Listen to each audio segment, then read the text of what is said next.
Aquaman. So, Aquaman stars Jason Momoa as Arthur Curry, the Aquaman, who sets out to lead the underwater kingdom of Atlantis and stop his half brother King Orm, the Ocean Master, played by Patrick Wilson, from uniting the seven underwater kingdoms to destroy the surface world. So, the thing about Aquaman is people made fun of Aquaman. He was like the butt of the joke. Um, he's the fish guy. You got all these cool characters, cool amazing characters like Superman, Batman, Wonder Woman, and you got a guy who can talk to fish, who can talk to seafood. And then there was the official casting announcement that Jason Momoa was going to be playing it, and people were like, "Oh shit, you don't fuck with Jason Momoa. That guy is intimidating." I mean, I'm sure he's he's very nice, I'm sure he's very nice in real life, but he's just very intimidating. He's very tall and intimidating and badass. We saw him in Justice League, and now we get to see him full on in his own solo movie, Aquaman. Here we are. So, yeah. So, I guess I loved, I love James Wan's direction. It's funny. Just a little side note, but it's very funny because this movie is directed. Oh, it's not funny, but like, it's a fun fact. Fun fact. All right, so this movie is directed by James Wan, and Orm, Ocean Master, is played by Patrick Wilson, and the two of them worked with each other on The Conjuring, it must have been a nice reunion the two of them had. But anyway, that's a little side note. But this movie was, I had a fun time with Aquaman.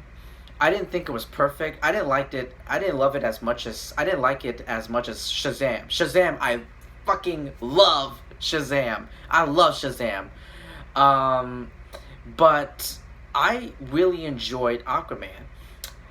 And here's the thing about Aquaman. Like, this movie was so impressive, but I did not expect. Who would have thought? Like, I did not expect Aquaman to make $1 billion at the box office. Congratulations, seriously, congratulations on making over $1 billion at the box office. That's like, whoa. And it's like, it's the highest grossing film based on a DC Comics character, and the 5th highest grossing film of 2018, and the 20th highest grossing film of all time. All of those things, I just looked them up. All of those things, I didn't think of on the top of my head. I just looked them up, did some research. But anyway, yeah, so the visual effects looked amazing, especially underwater. Like, the underwater, especially, with the lighting, like the lightings of some of the animals, they look very impressive. Like, I loved it. I love the visual effects.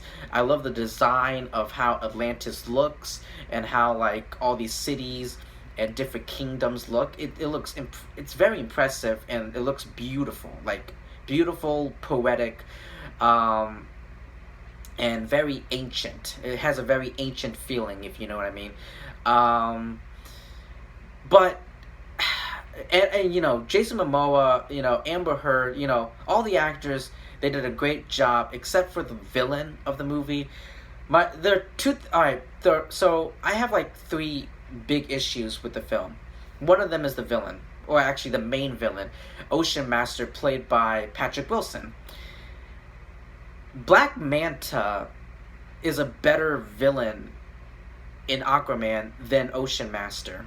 Black Manta is like, even though Ocean Master is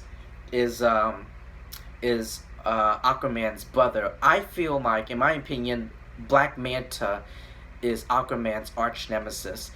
But unfortunately, I kind of, but it's just that, we get to see, like, the movie opened up and we see him with his father on the ship, and he gives him, like, his little, like, the dagger.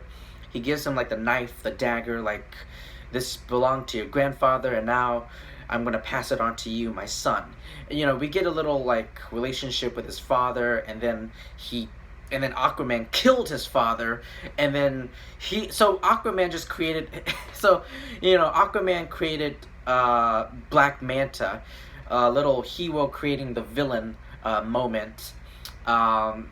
So in this movie, so yeah, so now he wants revenge and vengeance. He wants vengeance and revenge for his father against Aquaman. So, and then there's really nothing with Ocean Master. I know I heard that I read, actually not heard, but I read that Patrick Wilson is going to be coming back as Orm. Ocean. I don't know about Ocean Master, but definitely as Orm in the sequel. So maybe we'll get more of a backstory, maybe a little bit more details with his character in the sequel. But in here, there's really nothing about the character of Ocean Master. I can't find him relatable. He's not a good villain. And I would have liked to see more of Black Manta. So yeah, the villain is one of the issues I have with the film. The other issue is this movie is like 2 hours and 20 minutes. It's almost 2 hours and 30 minutes long. All right, this movie is 2.5.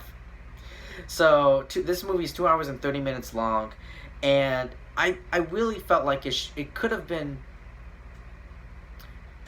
narrowed down to just 2 hours. So yeah, the one time is definitely an issue that I have with the film. Yeah, just cut that 23 minutes off of it. So yeah, and I found that some of the CGI, not all of it, but there were some of the CGIs, especially with the hair like floating underwater with the characters, it didn't look too realistic. It looked kind of fake. It really did look like CGI.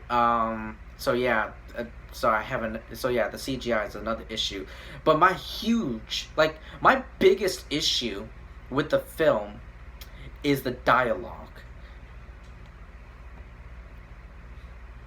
The dialogue is something I have an issue with. Like, there's so much like storytelling, so much there's a lot of storytelling. Like Aquaman is basically like a not a fairy tale, but more like a story tale, whatever. Like a children's story. Like there's a lot of storytelling in this movie. Characters, explaining, once upon a, they didn't say once upon a time, but like they tell like this story, and we get to see like this thing, and we get to see like a flashback of something, and it's a lot of storytelling, not much narration, but there are a couple exposition in the film. So yeah. And I don't really agree with the plot. The plot is another issue I have with the film, like the plot. Them looking for this trident, and then they're going from, like, Aquaman and Mera going from one place to another trying to find this lost trident, and their journey to get to the trident, to get to where they are by the end of the film is like, the execution of it didn't really fit. It felt like they went all over the place. So yeah. So this movie made $1 billion, but it's filled with issues. So yeah, that's all I have to say for Aquaman, really. Like I said, like, I love Jason Momoa as Aquaman. The visual effects looks amazing. The design of all of these places, all these locations looks so beautiful. But some of the CGI look very iffy. The dialogue, oh god, the dialogue, it's just the dialogue and the one time, and the villain, Ocean Master, are the three biggest issues I have with the film. Yeah, it's especially the dialogue. Yeah. The dialogue needs to be fixed in the sequel. But anyway, if you've seen Aquaman, let me know what you thought about it in the comment section below. Thank you so much for taking your time to listen to my review. Please like, comment, subscribe, share this video with your friends and family, and let me know what you thought about Aquaman. And I will see you soon.